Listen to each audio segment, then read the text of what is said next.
네. 가장 먼저 이 자리를 만들어주고 또 저의 의사를 최대한 존중해서 제가 목소리를 내기 힘들 때도 목소리를 내겠다라고 결정했을 때도 같이 있어준 녹색정의당 분들께 진심으로 감사드립니다. 그리고 찾아주신 언론인 분들께도 여러분들께서 애써서 권력에 맞서서 목소리를 낼 자유를 지켜주셨기 때문에 지금 제가 이 자리에 무사히 있다라고 생각을 합니다. 감사합니다. 네. 저는 녹색정의당 대전시당 대변인 신민기입니다. 저는 지난주 금요일 카이스트 학위 수여식에서 정부의 부자 감세와 R&D 예산 삭감에 피켓을 들고 항의했다는 이유로 윤석열 대통령의 경호원들에 의해서 입을 막히고 사지가 붙들려 연행되었습니다. 그리고 이제 법을 어겼다는 이유로 경찰 조사를 앞두고 있습니다. 이 자리에 서기까지 정말 많이 고민했습니다. 피켓을 들어올리기로 결심했던 그 순간보다도 10배, 20배 더 고민을 했던 것 같습니다. 부당하다고 생각한 것에 목소리를 낸 게 저에게 불이익으로 돌아올까봐 청년의 마음에서 걱정이 앞서서였습니다. 어린 시절부터 이공계인을 꿈꿨던 노력이 헛된 것으로 치부될까봐 무서웠습니다. 하지만 그날 피켓은 제 안위나 저만을 위해서 들었던 것이 아니었습니다. 연구자라는 특정 이익 집단만을 살려달라고 얘기하기 위해서 들었던 것도 아니었습니다. 정부의 부자 감세와 예산 삭감으로 피해를 본 모든 분들을 위한 것이었습니다. 그래서 오늘도 저에게 목소리를 모아주신 분들에게 보답하기 위해서 이렇게 목소리를 내고 여러분 앞에 얼굴을 들기로 하였습니다. 저는 현수막에 부자 감세 중단하고 R&D 예산 복원하라 라는 메시지를 내걸고 윤석열 대통령에게 항의했습니다. 그러자 그대로 현수막을 뺏기고 입을 막히고 사지가 붙들려서 저의 졸업식장에서 끌려 나왔습니다. 윤석열 대통령이 생색내기식 전혀 모자란 이공계 지원책을 제안하더라도 거기에 포기하지 않고 삭감되었던 예산의 복원을 요구하는 목소리도 있다라는 것을 그곳에서 알리고 싶었습니다. 그날 있었던 과잉 경호, 강제 진압, 연행 과정에 대해서 부당함을 밝힐 예정입니다. 하지만 그보다도 오늘 기자회견을 이렇게 결심하게 만든 계기가 있습니다. 저는 말씀드렸다시피 다른 국민들이 어떻게 되든 좋으니 R&D 예산만 늘려달라고 목소리를 낸 것이 아닙니다. 단순히 강압적으로 끌려간 말 못하는 정권의 피해자로만 남고 싶지도 않았습니다. 저는 녹색정의당 대전시당에서 짧은 시간 동안 대변인으로 활동하면서 올해 예산이 줄어들었다는 이유로 지원을 받지 못하게 된 수많은 피해자들과 만났습니다. 저와 비슷한 나이의 사회초년생 전세사기 피해자분들을 만났고요. 시 지원을 받지 못해서 운영이 어렵게 된 장애인 시설의 얘기를 들었습니다. 제 또래 학생들이 쓸쓸히 죽어갔던 세월호 참사 그 기념사업의 예산 전액 삭감 소식을 들었을 때 눈물이 앞섰습니다. 이 모든 일의 원인이 무엇일까 궁금했습니다. 그것이 바로 정부의 예산 삭감이었고 그 출발점은 정부 여당이 단행한 부자 감세였습니다. 부자 감세로 인해서 그 결정에 대한 피해는 약하고 목소리를 내지 못하고 정부에 대항하지 못하는 사람들에게 전가가 된 것입니다. 부자 감세는 국회에서 인정한 적도 없는 밀실 논의로 합의되어서 졸속 통과되었습니다. R&D 예산이 다시 복원 논의될 때도 연구자들은 상세한 내용을 전혀 알 수 없었습니다. 정부가 사과하고 국민의힘도 사과해야 합니다. 그리고 여기에 책임이 있는, 제대로 막아내지 못한 더불어민주당도 책임 있는 재발 방지의 목소리를 내주셔야 한다라고 저는 생각합니다. 마지막으로 국민 여러분들께 부탁을 드리고 싶은 것이 있습니다. 저와 함께하는 녹색정의당이 두려워하는 저한테 손을 내밀어줬던 것처럼 녹색정의당에도 한번 기회를 주시고 손을 내밀어 주시길 간곡드리고 싶습니다. 제가 냈던 부자 감세 철회하고 R&D 예산 복원하라라는 목소리에 처음부터 끝까지 한결같이 그 뜻을 같이 해주는 정당입니다. 윤석열 정권을 제대로 심판하고 미래를 위한 희망을 여는 진보 정치를 펼치자는데 제가 뜻을 같이 하고 있습니다. 저를 응원해 주시고 목소리를 함께 내주신 국민 여러분들께 이 자리를 빌어서 진심으로 감사드립니다.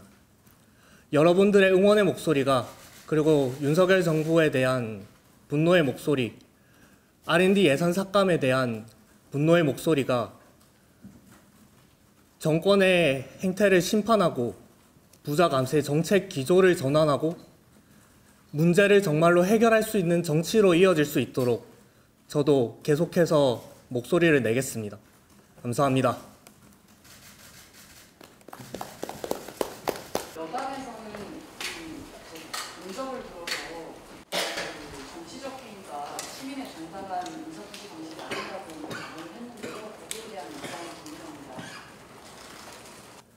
네, 정당 당적이 있기 때문에, 또 당직이 있기 때문에 시민의 정당한 의사표현이 아니다라는 말은 전혀 이치에 맞지 않는 것 같고요. 저희, 그러니까 카이스트 졸업생들은 그 자리에 참석했던 윤석열 대통령, 그리고 과학기술정보통신부 장관, 그런 많은 정치인들의, 그 사람들의 연설을, 그리고 자화자찬을 들어야 했습니다.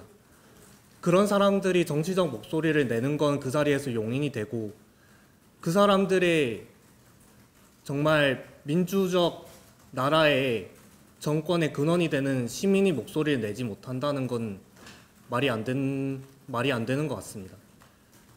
정치적 발언을 할 수 있는 건 헌법에서, 그리고 법에서 정하고 있는 내용이고, 그 장소에서 졸업식장이라고 하더라도, 대통령이 왔다라고 하더라도 그게 어떤 이유로도 그런 식으로 제한될 수 없다라고 생각을 합니다. 미디어오늘의 조현호 기자입니다. 언론에서는 이제 처음에 이 사건 벌어진 직후부터 알고 보니 대전시장, 녹색정의당 대전시장 대변인이었다는 그 제목으로 보도가 많이 나왔는데, 그런 어떤 이제 일종의 이제 그런 낙인이라고 할까, 그런 표현을 이제 쓰는 부분에서 어떻게 보시는지 여쭤보고 싶고요. 그리고 그날 행위가 카이스트 졸업생으로서의 정체성을 담긴 행위인지, 아니면 녹색정의당 대변인으로서의 어떤 정체성도 반영된 행위였는지, 혹시 그걸 설명해 줄 수 있을지 한 말씀 부탁드리겠습니다. 네.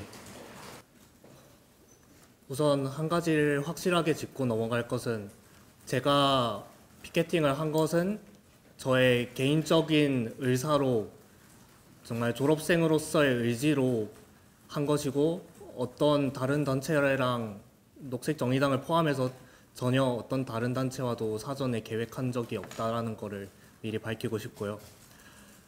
녹색정의당 대전시당의 대변인으로 활동을 했다, 그 사실이 전혀 제 의견을 낙인 찍고 할 수 있는 근거가 되지 않는다고 생각을 합니다. 아까 말씀을 드렸던 것처럼 저는 대전에서 예산 삭감의 피해자가 된 분들의 현실을 보고 그 피켓을 들었던 부자 감세를 중단하고 R&D 예산을 복원해야 된다라는 목소리를 낸 것이고, 그 뜻에서 함께하는 정당이 녹색정의당인 것입니다. 그 외에 다른 이유나 그 외에 다른 제가 변명을 할 필요도 없을 것 같습니다. 한마디만 더 하자면은 졸업생으로서 그 자리에 계셨던 수많은 분들이 이 자리에서 윤석열 대통령이 자신이 내건 이공계 지원 정책에 대해서 자아자찬하고 어떤 비판 없이 졸업식장을 유효히 빠져나갔다면은 오히려 그분들의 속이 더 상했을 거라고 생각을 합니다. 저는 그런 분들의 의견까지도 대표를 하고 싶었고 목소리를 내고 싶었던 것입니다. 민중의 소리 이승훈 기자인데요. 그 예산 삭감이 구체적으로 어떤 연구에 어떤 영향을 미치고 있는지 좀 알려진 사실이 많지 않은 것 같아요. 그래서 혹시 경험하거나 그런 현장의 상황을 좀 말씀해 주시겠습니다.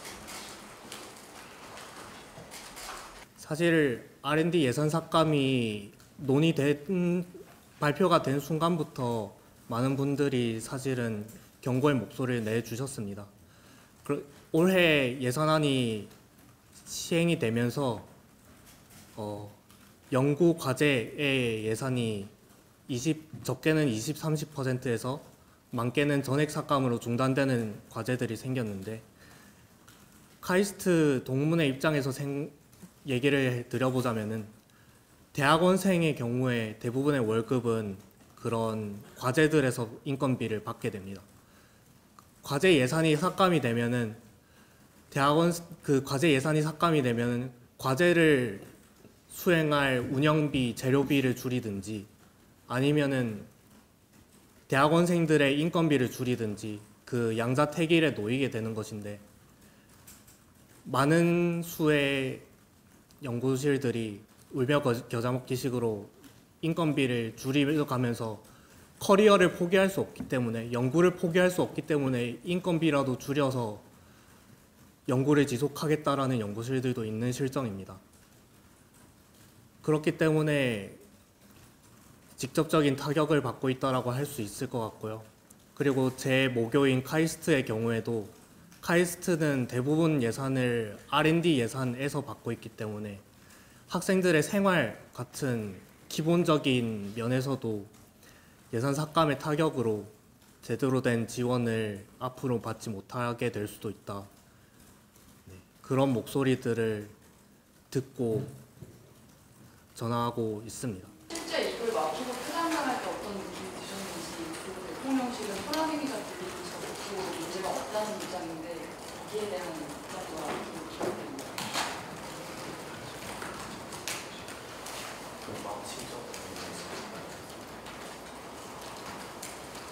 우선 제가 피켓을 뺏기고 입을 막히고 사지가 붙들리는 과정이 정말 순식간이었습니다.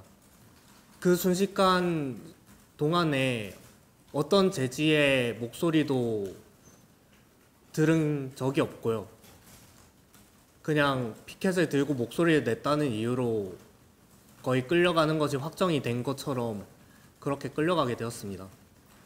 그때 심정은 저는 아까 말씀드렸던 것처럼 제가 피켓을 들고 이것을 알리는 것이 제일 필요하다라고 생각을 했기 때문에